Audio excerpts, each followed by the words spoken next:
50 мянган одоо гэр хорооллын айл өрхийн ахуйн нүүрсний хэрэглээтэй тэнцвүүц агаарын бохирдлыг бол гаргаж байна.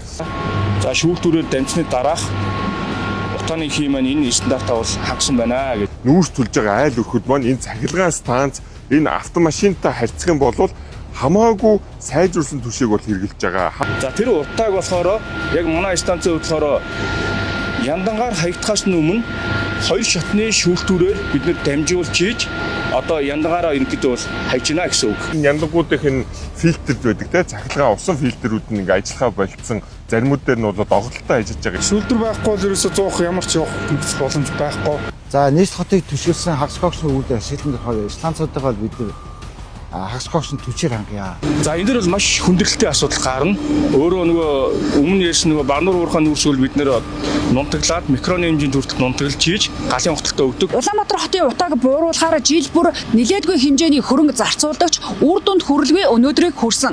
Хамгийн сүүлд гэхэд нийслэлээс хагас когсцсон түлшийг бүгд найрамдах хятад ард улсаас оруулан ирж хэрэглээнд ашиглаж байгаа ч мөн л үр дүнд хүрэхгүй байна гэдгийг иргэд хэлж шүүмжилж байгаа. Харин нэр бүхий албан тушаалтнууд Улаанбаатар хотын утааг дулааны цахилгаан станцууд бохирдуулж байна, утааг ихээр ялгаруулж байна гэдэг тайлбарыг өгөх болсон.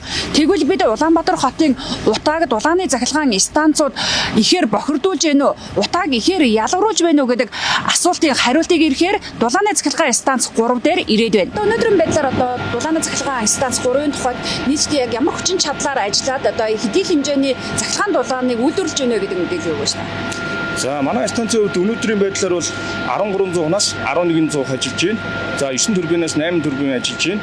За цахилгаан эрчим хүчний хөдөлгөөр 121 мегаваттыг үйлдвэрлэн одоо эрчим хүчний системд нийлүүлж байгаа. За дулааны эрчим хүчний хөдөлгөөр 8800 тонн усыг бол нийлүүлж байна. Манай Улаанбаатар хотноо нийтдээ 5 дулааны цахилгаан станцууд үйл ажиллагаа явуулдаг. Тэр нь бол жилдээ 5.8 сая түүхийн нүүрсийг бол төлж дулаан болон цахилгааныг бол ингээ боловсруулж гаргадаг. За энэ нь бол хэдүүлээ харьцуулаад харах юм бол 50 мянган одоо гэр хорооллын айл өрхийн ахуйн нүүрсний хэрэглээтэй тэнцвүүц агаарын бохирдлыг бол гаргаж байна.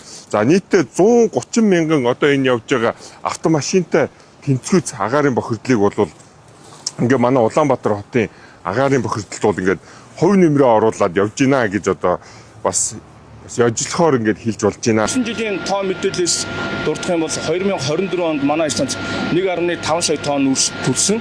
За 25 оны хөдөлгөөр одоо хүлээгж байгаа гүйцэтгэлээр бол 1.4 сая тонн нүүрс төлөхөр байна. Одоо ажиллаж байгаа станцууд дээр нөгөө утааны хий тавигдах стандарт гэж байгаа. За тэр нь болохоор MS 5919-2008 гэсэн стандарт бол байна. За манай станцын хөдөлгөөр өөрсдөө бол мэдээж дотоод хяналтын тоног хөрөмжил байгаа. За мөн шаардлагатай тохиолдолд бид хэд одоо хөндлөнгийн байгууллагаар бас ерөнхийдөө энэ хэмжилтээ бол хийлэгдэг байгаа. За өнгөрсөн 11 сард бас бид нар бол нийслэлийн агаар орчны бохирдлыг тэмцэх газраас өөрсдийн одоо багштай ирж бас хөндлөнгийн хэмжилт хийлгэсэн байгаа. За энэ дүнгээр бол стандартаас давсан үзүүлэлт байхгүй байна гэд тэмцэн гэдэг одоо хариугаа бид нар бол авсан. Нийслэлийн агаар орчны бохирдлыг тэмцэх газраас одоо манай станц дээр 11 сард бол энэ яндагаар хаягж байгаа утааны хийд бол ингээд хөндлөгийн хэмжилт хийсэн байгаа. Энэ болохоор тухайн газар маань өөрсдийн багж хэрэгсэлтэйгээ мэрэгчлэнтэйгээ ирж хэмжилт хийдэг. Хөндлөгийн хэмжилт гэсэн үг. За энэ одоо яг энэ хэмжилтийн дүн та бүхэнд товчхон танилцуулж тий. За энэ нөгөө түрүүний дурдсан MS 5919-2008 стандартын болохоор энэ азотын давхар эсвэл стандартын хөдөлгөөр 1270 мг метр куб байх ёстой. За манай хэмжилтийн үр дүн болохоор 230 мг метр куб гарсан байна. За хөхрийн давхар эсвэл болохоор 1931 мг метр куб байхаас манай станцын хэмжилтийн үр дүн 706 мг гарсан байна. За нүүрс сүргчийн дутуу эслийн хувьд болохоор 3547 байхаас бол ерөнхийдөө 20 орчимтай гарсан байна.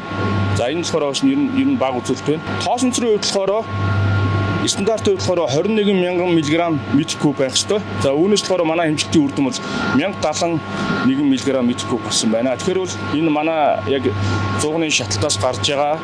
За шүүлтүүрээр дамжсны дараах утааны хий маань энэ стандартаа бол хангасан байна гэдэг. Стандартаас даваагүй нормдоо байна. Стандартаас даваагүй гэсэн үг юм бол нормдоо байна. Улаанбаатар хотын гэр хороололд амьдарч байгаа нүүрс төлж байгаа айл өрхөд маань энэ цахилгаан станц энэ автомашинтай харьцах юм бол хамаагүй сайжруулсан түшийг бол хэрэгжилж байгаа. Хамаг нөгөө хортой хүнд металл элементүүдийн бүгднийг ингээд унгаацсан. За 500-аас 600 градусд бол ингээд жигэнж болгосон ингээд хагас коксыг бол хэрэглээд явж байгаа. Нүүрсийг бол ерөнхийдөө шууд авчирч ирээд бас шууд төлдгөө тодорхой шат дамжлагаар оруулна. За тэр нь болохоор яадаг процесс гэхээр ерөнхийдөө тоос бэлтгэх гэдэг тоос бэлтгэх систем гэж үүдий. Тэр нь одоо нүүрсийг микроны хэмжээнд хүртэл нунтаглаад за тэр нунтагсан нүүрсээ тодорхой бункерээр дамжуулаад за тэгээд энэ 100 гэдэг тонд хөрөмж рүү оруулна. Нүүрсийг 100-нд өгөөд шатлалтын процесс явагдаад дуусны дараа бол мэдээж утаа гарч байгаа. За тэр утааг болохоор яг манай станцын болохоор яндангаар хаягдахаас өмнө 2 шатны шүүлтүүрээр бид нэр дамжуулж хийж одоо яндагаараа ерөнхийдөө бол хайж гинэ гэсэн үг. Тэгэхээр 2 шатны шүүлтүүр маань гэдэг нь болохоор нэгдүгээр туруу өнтөр гэдэг шүүлтүүрээр дамжиж орно. За тэгээд туруу өнтөрийн шүүлтүүрийн дараа болохоор скрубер гэдэг бас шүүлтүүр байгаа. За тэр шүүлтүүрээр орсны дараа бол ерөнхийдөө станцын яндагаараа утаа хаягдана гэсэн үг. Ямар ч төлөлгөө гэж байхгүй байгаа зүйл бол эрчим хүчний яамтай хамтарч бид нар эдгээр энэ том яндангуудаас гарч байгаа жил 5.8 сая түүхийн нүрсийг түлж ярьж байгаа. За дээрэс нь яндангуудын фильтрд байдаг те цахилгаан усан фильтрүүд нь ингээ ажиллахаа болцсон заримуд дээр нь бол доголдолтой ажиллаж байгаа. Эдгээр фильтрүүдийг зас янзлах гэдэг шаардлагыг мөн байгаль орчны яам болон эрчим хүчний яамд холбогдох албан хаагчуудтай бол ингээд ярилцаж хилцээд бол зарим үед нь бол шаардлага нь бол тавиад явж байгаа гэдгийг анхаарья. Ажиллах боломжтой юу? Одоо тухайлбал таны одоо энэ хариуцж байгаа 12 дугаар зуухан дээр шүүлтүр байгаа лөө? Одоо яг тухайн 12 дугаар зуухан дээр шүүлтүрүүд нь яг хэвийн ажиллаж байгаа. Тэгээ ер нь бол ажиллагааны нөхцөлд бол шүүлтүргүй ямар ч ажиллах боломж байхгүй. Шүүлтүр нь байнгын тогтмол ажиллаж байгаа хэвээр. Яг одоо шүүлтүр нь яг хэвийн ажиллаж байгаа. Ерөн шүүлтүрэн дээр доголдол гарлаа гэхэд энэ одоо систем дээр мэдээлэл тайлбар өгөх боломжтой юу? Тэгээ мэдээлэл ирнэ. Шүүлтүрний ажиллагаа ингээд доголдсон тохиолдолд 100 параметр тас өөрчлөлт орно. Тэгээд тэргээр нь бид нар яаралт арга хэмжээ авч шүүлтүрийг буцаад хэвийн ажиллагаанд нь оруулдаг. Шүүлтүр байхгүй бол ерөөсөө 100 ямар ч явах нөхцөл боломж байхгүй. Яг нэг байнгын нэг хяналт тавиад ингээ 2 цаг тутамд эргэж шалгалт тэгээд байнгын хяналттай ажилладаг болохоор ер нь доголдол гарах нэг ховор. Манай одоо өндөр даралтын станцид 100-нд суулгасан шүүлтүүрүүд болохоор энэ 2 шатны шүүлтүүр байгаа. За нэгдүгээр шат нь болохоор энэ наадхийн нарийн хоолой буюу түрүү өнтөр. За хоёрдугаар шат нь болохоор энэ хойцны бүдүүн хоолой скрубер гэдэг. Энэ 2 шүүлтүүрээр одоо галын хотоос ядарсан утаа маань өөрөө шүүгдэж ороод яндагаараа хаягж байгаа гэсэн үг. Ер нь бол яг процесс нь. Энэ шүүлтүүрүүдийн хувьд утааг одоо хэдэн хувийн бохирдлыг нь шүүд авдаг вэ гэдэг мэдээж гарах одоо. Мэдээж гарна. Одоо манай байгууллага өөрсдөө бас хэмжилт хийдэг. За бас хүндлэг эмчилгээр үүссэн байгаа. Ер нь ашиглуулын коэффициент нь өөрөө 92-оос 95% ашиглуулын коэффициенттэй. За бид нэр 2023 онд нийслэлийн агаар орчны богдолтой тэмцэх газраас хүндлэг эмчилт хийхэд 94% ашиглуулын коэффициент гэж гарсан байгаа. Яг нийт одоо энэ фосфорын хэмжээний 94%-ийг шүүж гинэ гэсэн үг юм. Тэгээ одоо тэр нүүрсээр ингээ овоолцсон. Одоо ингээл энэ нүүрсийг л бид нар бол энэ жил төлнө штэ. Одоо ингэ явж байна. Одоо тэр богоон нүртэл сая түүхийн нүүрсээ буулгачаад одоо буцаад гараад явж байгаа жишээтэй. Ер нь бол үндэсний хорооноос ярьж байгаа юм бол ер нь за нийслэл хотыг түшгэлсэн хагас коксны үйлдэл ашиглан дөрхөөр станцуудаа бол бид нар хагас коксны түвшээр хангая. Тэгэх юм бол айл өргөд нэвтрүүлж байгаа түвшснийхээ адилхан дүүцэх хэмжээний үр дүн гарч ирнэ. Станцын тухайд одоо хагас кокс чинь төлж одоо төлөх боломжтой юу? Энэ стандарт нь нийцэх юм уу гэдэг дээр та сайн хэлж. За энэ дээр бол яг мэдээж нөгөө эрдэмтэн багш судлаач тийм бол бас тооцоо судалгаа хэрэгтэй. Манай станцын хөдөлгөөр энэ хагас коксны түлшийг төлнө гэвэл мэдээж 100-ныхаа шатлалтын технологи тэр дагалдах одоо станцууд өөрөө бол бүх нэгжүүд ийм гинжин холбоотой байдаг. Тэгэхээр энэ холбоо бүх шат амжилтыг өөрсөн тохиолдолд ерөнхийдөө бол төлөх боломжтой. Одооны ашиглаж байгаа энэ тоног хөрөмжн дээр шууд хагас коксны төлсийг төлөх боломжгүй юу? За энэ дээр бол маш хүндрэлтэй асуудал гарна. Өөрөө нөгөө өмнө ярьсан нөгөө Барнуур уурхай нүүрсгөл бид нэр нунтаглаад микроны хэмжээнд хүртэл нунтаглаж хийж галын хотолтой өгдөг. Өндөр даралтын станцын маань ихэнх зуухнууд өөрөө дүлт шаталтай.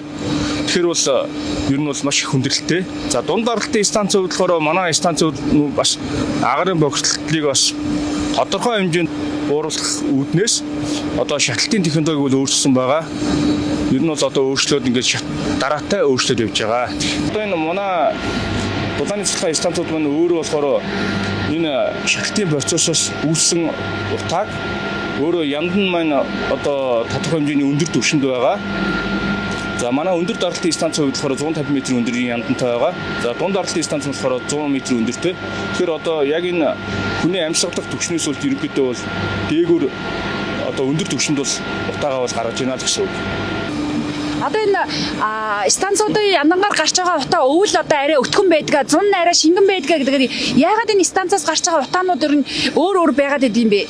Хамгийн түрүүнд ямар ч мэдээж гаднаа гарын температур бол хас градус руу орж байгаа. Тэр бол нөлөөлнө. За хоёрт нь болохоор бол одоо энэ манай станцад төлж байгаа нүүрс маань өөрөө тодорхой хэмжээний чиглэлтэй байгаа.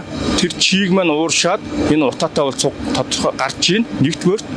За хоёрдугаар болохоор манай нөгөө түрүүн та бүхэн орж харахад нөгөө үнс баригч одоо шүүлтүр маань өөрөө усаар ажилдаг. Тэгэхээр тэр шүүлтүр рүү орохын өмнөх утааны температур өөрөө нэг 180 градус орчим халуунтай орж байгаа. Гарахтаа бол нэг 140 орчим градустай гарч байгаа учраас тодорхой хэмжээний тэр шүүлтүрт ашиглаж байгаа ус ууршилт явж байгаа гэсэн үг. Мөн өвлийн ачааллууд эхэлж байгаа учраас тоноглын тоо нэмж байгаа. Түрүү 1300-аас одоо 1100 явж байна. Тэгэхээр нийт янгаар хаягж байгаа эзлэгэн байна нэмэгч байна л гэсэн үг. Тэгэхээр энэ өвлийн үйлрэлт айгүй тийм одоо бол өтгөн харагддаг. Тодорхой хэмжээгээр бол нөгөө түрүүний одоо үнс баригч шүүлтүүрийн ашигласан усны ууршилтууд бас хамт байна л гэсэн үг юм бол. Ер нь бол утаа одоо уурын холимол гэсэн үг юм бол.